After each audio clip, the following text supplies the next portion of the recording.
As a landscape photographer, you probably chase those pictures with a wide angle view where there is a foreground in the front, your subject in the middle, and some sort of a sky that is full of dramatic clouds.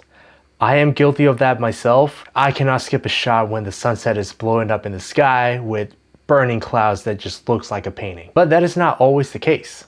Majority of the time, the places that we tend to go out to shoot, it's always in the case of having what they call it the bluebird day, where there's not a single cloud in the sky, especially when you go on a photography trip. Many landscape photographers I have met in my career, whenever they notice that a bluebird day is coming up ahead, they tend to become less motivated to shoot or just give up because the picture without the burning sky is not going to be portfolio worthy of likes on Instagram. If you're like me, you're probably not a full-time photographer who's got the time to go wait out in the mountains for months just to get the perfect conditions for the perfect shot. Sometimes on trips that I plan through some time off of work, I do get those bluebird sky days. So here are 6 things I learned to use as an option when your photography trip is about to face those clear bluebird days.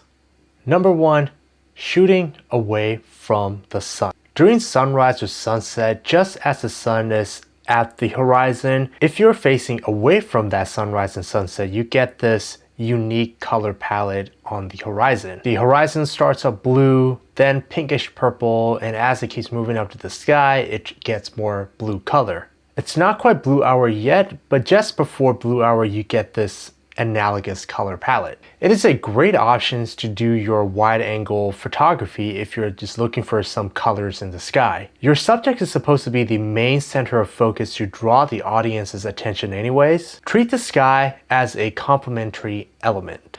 And if you're still looking for some colors in the sky, this is a great option. If you're up on the mountain and if you're facing away from sunrise and sunset, you get this amazing glow on the distance peak, which is known as the alpine glow. It is awesome to photograph that red glow on the mountains. Moonrise and moonsets are always the opposite direction of the sunrise and sunset. I talked about how to plan for a full moon photography on my last video.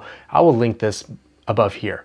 Even on the first tip, there are already plenty of options to shoot during a bluebird day. So now what if you're in a situation when you need to shoot into the sun? Number 2, shooting into the sun. There's still going to be plenty of colors, but they're going to look slightly different. The color palette is going to be a bit more towards orange and yellow with a mix of blue as it keeps going up into the sky. It is more of a complementary colors compared to the analogous colors you get on the opposite end. As you see in this example shot I captured on a beautiful morning at Lake Shoji, this image is a few moments before sunrise. Our eyes tend to go towards the brighter highlights and saturated areas, so if you're shooting into the sun, you can use the sun as an advantage to bring the attention back to the center of the image, rather than letting it drift away into the sky. Here's another shot at Lake Shoji where I capture right as the sun has made it above the horizon.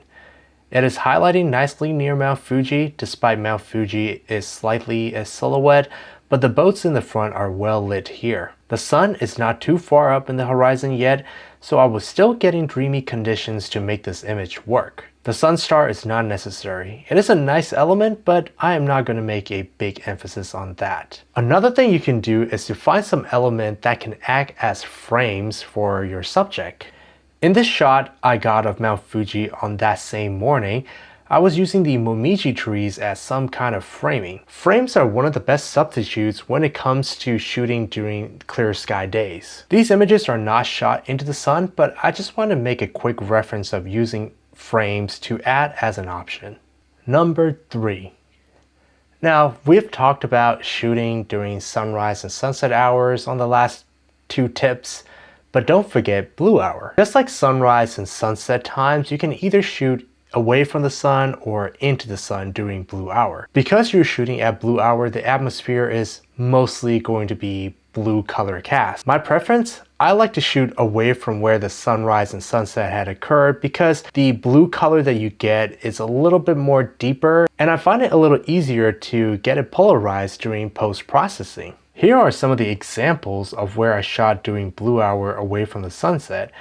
As you can see, the blues in the sky is quite deep. You can still get a similar atmosphere if you're shooting into the sun during blue hour, but you'll have to wait a little bit because the horizon may still have some exposure from the sunlight. Before I move on to my final 3 tips, if you have been enjoying this video so far, don't forget to hit like and subscribe to help me grow my channel. And don't forget to follow me on Instagram. I have plenty of images that I will be sharing up there that you don't want to miss. Thank you.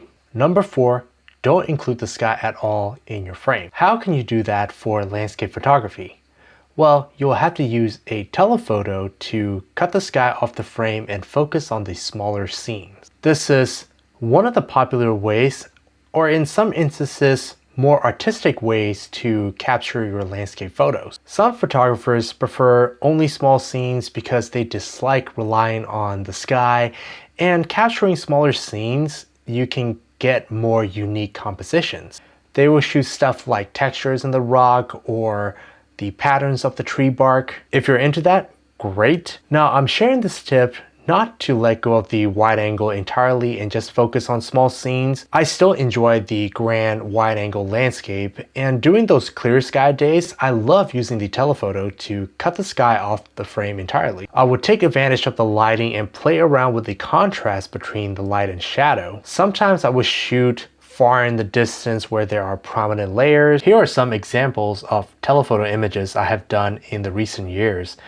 I have cut off the sky from the frame mostly, and I mainly focus on these smaller scenes like these 2 trees in the jungle, or the Sea of Dunes, or even the flamingos separated by the 2 distinct colors from the salt lake in Bolivia. What are some other ways to cut the sky off your frame during the clear sky days? Number 5, shooting an aerial top-down perspective. Drone photography has become popular in the recent years. If you're shooting in the area where droning is allowed, this could be a great option. Everything looks cooler from the sky, whether it is the ocean or hills. In my journey so far, I have captured some amazing top-down perspectives using a drone. One time I even shot a minimalism with me and the sun as a subject. There is a lot of creative things that you can do with a drone, but of course, make sure you're following the local laws before launching that drone into the sky. Finally, number 6. I'm saving my favorite to the last tip. I have this picture on my computer screen on purpose because clear skies means perfect opportunity to do astrophotography. Yes, astrophotography is one of the favorite things I love to do during clear sky days. There are so many things that you can capture in the night sky. Nowadays, I am using a star tracker and an astro modified camera, but you don't need any of that fancy equipment to capture the Milky Way or just the normal stars to go with your composition. Night photography isn't difficult either. All you need is a wide enough angle, about the range of 14 to 24 millimeter, and fast enough at an aperture of a range f1.8 and 2.8 and a sturdy tripod, and you can capture your wide angle scenes at night. If you're looking to have an interesting sky to complement your composition, the night sky is always there, whether it's during Milky Way core season or a moonlit night. And if you're in the Arctic Circle, you can even capture the northern lights. And there you have it.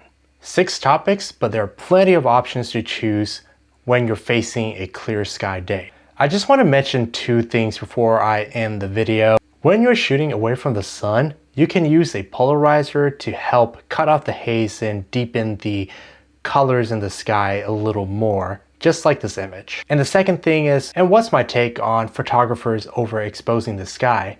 To me, it's more of an artistic choice, so there's that option as well. At the end of the day, always remember what you're trying to portray in your image. I love to chase the light during the day and shoot those stars during the night, and the sky is just another element available for me to use. Well, I hope you enjoyed this video, and if you do enjoy this video, please leave a like and subscribe to help me grow my channel, and I will see you next time.